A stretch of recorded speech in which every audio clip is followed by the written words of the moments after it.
Jenderal Bintang 3 sampai ketar-ketir tangani kasus Ferdy Sambo. Pengacara Brigadir J bahkan sempat ditolak saat mengirimkan bukti kejahatan suami Putri Chandrawati. Tetapi di kalam penyidik juga ada penyidik ini juga yang menolak barang bukti. Pernah saya mengantarkan barang bukti ke Barreskrim, mereka juga tidak mau menerima dengan alasannya nanti biar tertuang aja itu dalam BAP. Jadi saya kasih barang bukti, mereka menolak gitu. Itu sebabnya juga karena kejadiannya berulang kali.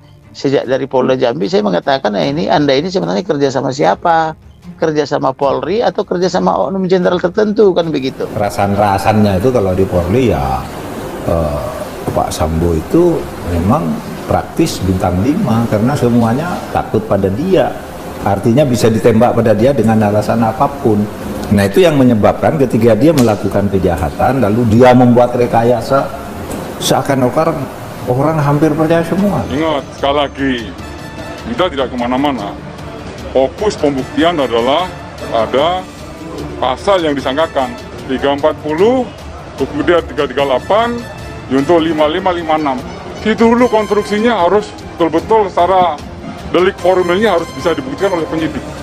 Situ dulu, jadi jangan kemana-mana dulu. Fokus situ dulu, nanti ada pada perkembangan lebih lanjut, tim sus akan menyampaikan. Oke? Usut tuntas. Buka apa adanya.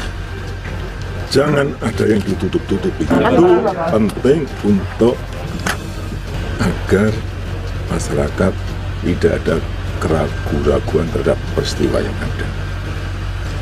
Ini yang harus dijaga, kepercayaan publik terhadap Polri. Dan Kamarudin Simanjuntak ini tidak sadar.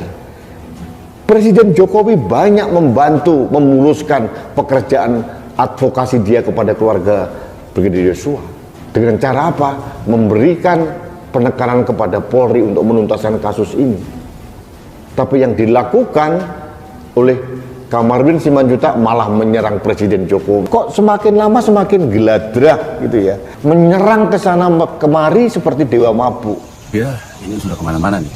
Jadi seolah-olah si pengacara ini adalah orang yang paling tahu atas segala-galanya.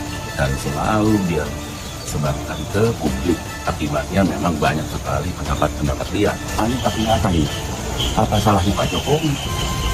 Dan Pak Jokowi sudah ikut campur di situ, mengatakan bahkan sampai 4 kali supaya dibuka, tuntas, terbuka dan transparan. Keadilan perlu ditegakkan.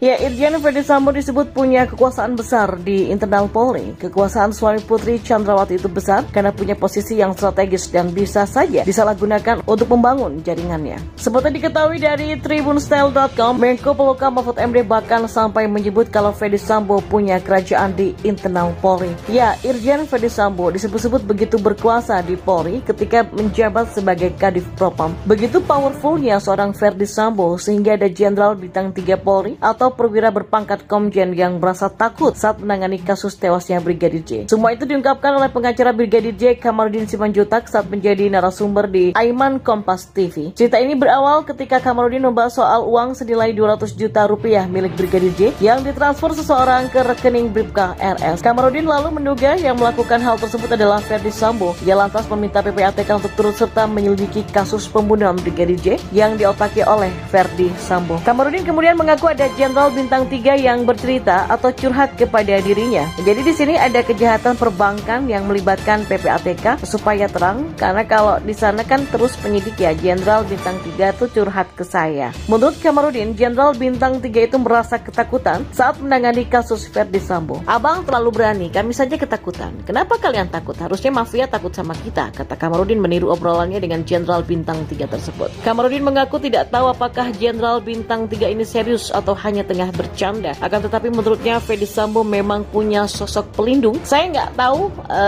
bercanda atau enggak, tapi mereka nggak tahu siapa kawan siapa lawan. Ferdy Sambo ini walaupun bintangnya 2, ada yang backup dia, kata Kamarudin. Ya, Kamarudin pun kemudian menceritakan momen saat ia mengirimkan bukti soal pembunuhan Brigadir J kepada penyidik. Sebagai bukti lain, saya mau nge-WA bukti ke HP penyidik. Nah, penyidik yang ketakutan, kata Kamarudin, takut HP-nya dipantau. Ada juga penyidik yang menolak bukti, imbuhnya. Ya, Menko Polhukam Mahfud MD pun pun menyebut Irjen Verdi Sambo dinilai merupakan sosok jenderal bintang 5 di Polri. Kamarudin pun kemudian menceritakan momen saat ia mengirimkan bukti soal pembunuhan Brigadir J kepada penyidik. Sebagai bukti nih, saya mau nge-WA bukti ke HP penyidik. Nah, penyidik yang takut HP-nya dipantau, ada juga penyidik yang menolak bukti. Ungkap Kamarudin. Ya, bahkan Menko Polhukam Mahfud MD menyebut Irjen Verdi Sambo dinilai merupakan sosok jenderal bintang 5 di Polri. Terbukti tepat. Lewat sidang, kode etik terhadap Irjen Verdi Sambo bukan hanya peristiwa pemecatannya yang mungkin sulit dilupakan oleh Verdi, melainkan nuansa psikologis sidang itu juga sungguh tidak berpihak kepadanya. Bayangkan, tidak satupun di antara 5 jenderal yang mengambil keputusan pemecatan yang tidak bersepakat. Sebagaimana disampaikan oleh Kadif Humas Polri Irjen Dedi Prasetyo, keputusan diambil secara kolektif kolegial yang diartikan sebagai tidak ada perbedaan pendapat di antara pengambilan keputusan. Ada ungkapan lama yang menggambarkan seorang dengan keberuntungan luar biasa, namun di akhir cerita dia pun terjerembab ke dalam lubang yang tak selayaknya mengubur asanya. Ya, ketika bintang melesat secepat kilat, bisa secepat itu juga ketika dia jatuh. Pepatah ini pun akan terasa mengandung hikmah yang sangat dalam jika kita kenakan pada sosok yang menaiki puncak kejayaan dengan cepat. Namun ketika mengkhianati makna kejayaannya itu, dia pun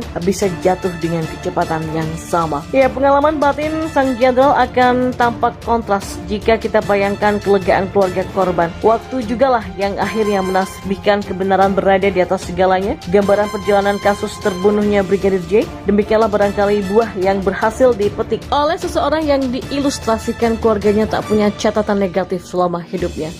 Ya, sungguh menyedihkan karena takdir mengharuskan dia dijemput maut ketika hanya tinggal menunggu sejenak untuk menggapai cita-citanya, mengenakan toga wisuda dengan indeks prestasi terpuji. Kasihnya pun turut terjebak dalam suasana duka, sama halnya dengan kedua orang tuanya yang sederhana, ya sang bayangkara sejati. Nah, ketika menyadari ketidakberdayaannya, seorang dikdaya yang dianggap superior pun akan serapuh daun kering yang hanya perlu tiupan angin sepoi untuk membawanya ke kubangan sampah. Demikian juga Seloka yang bisa menggambarkan ketidakberdayaan Verdi Sambo. Benteng terakhir yang mampu menopangnya agar tetap tegar menghadapi segala bentuk tantangan hanyalah penyerahan diri secara total kepada Sang Maha Pencipta. Ya, hanya dengan cara begitulah moral dan psikisnya akan termotivasi untuk bertahan. Terlepas apakah pembunuhan dirinya turut disebabkan oleh perilakunya kepada sang jenderal beserta keluarga, sebagaimana secara normatif kita memperlakukan seseorang yang sudah tiada, haruslah dia mendapatkan hak-hak terakhirnya, yakni pemulasaran secara terhormat, dan oleh karenanya cukup logis kalau keluarga Joshua berjuang untuk keperluan itu, dan beruntunglah pada akhirnya Joshua dimakamkan sesuai dengan prosedur kedinasan. Satu lagi,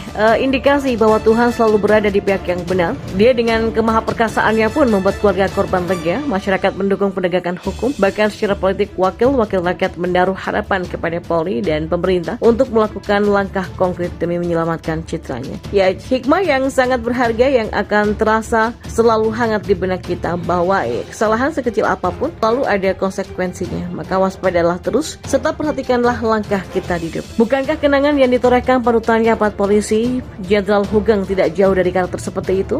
Sungguh malang bagi mereka yang perilakunya tidak kompatibel dengan panutan mereka sendiri. Cermati kisah beliau bersama sang putra yang berjumpainya di kantor hanya untuk memohon persetujuan dari ayahnya agar menorehkan tanda tangan dalam pernyataan orang tua karena dia mengikuti seleksi di Akademi Angkatan Laut. Sang putra gagal mendapatkan tanda tangan ayahnya meskipun lisan sang jenderal merestui putranya ikut seleksi itu. Dari kisah yang sangat sederhana ini kita bisa memetik pelajaran betapa besar dampaknya jika kita kurang hati-hati dan waspada. Seandainya Jenderal Hugeng saat itu membubuhkan tanda tangan sesuai perintah putranya, maka hampir pasti panitia seleksi akan melihatnya sebagai faktor yang melebihi dari sekedar persetujuan orang tua. Ya, sungguh kontras dengan mereka yang sikapnya tidak seperti Jenderal Hugeng, bahkan mereka yang pangkatnya tidak setinggi itu telah sedemikian sok berkuasanya sehingga nyawa manusia pun dianggap tidak lebih berharga dari uang dan jabatan. Barangkali penting juga institusi seperti Polri mendapatkan sosok-sosok terpujinya di masa lalu sebagai salah satu materi kurikulum di kelas pembinaan calon pimpinan. Ya, mudah-mudahan saja pelajaran dari terbunuhnya Joshua menjadikan Polri lebih matang dan juga lebih dewasa. Ada sebuah peribahasa berbahasa Inggris yang mengatakan seperti ini: Power tends to corrupt and absolute power corrupt absolutely. Artinya, kekuatan atau jabatan yang dimiliki oleh Verdi Sambo ini membuat dia justru merusak citranya sendiri. Saya membayangkan di masa muda masuk di sebuah institusi Polri dan orang tua ayah ibu yang tercinta bangga terhadap hal itu. Kepercayaan dan kebanggaan tersebut pun hari ini hanyalah kenangan yang hanya bisa ditangisi tanpa adanya penyelesaian sama sekali. Nasib orang memang tidak ada yang tahu. Ternyata nganggur dan tidak terlalu berguna pun saya rasa bisa cukup kita syukuri bersama-sama.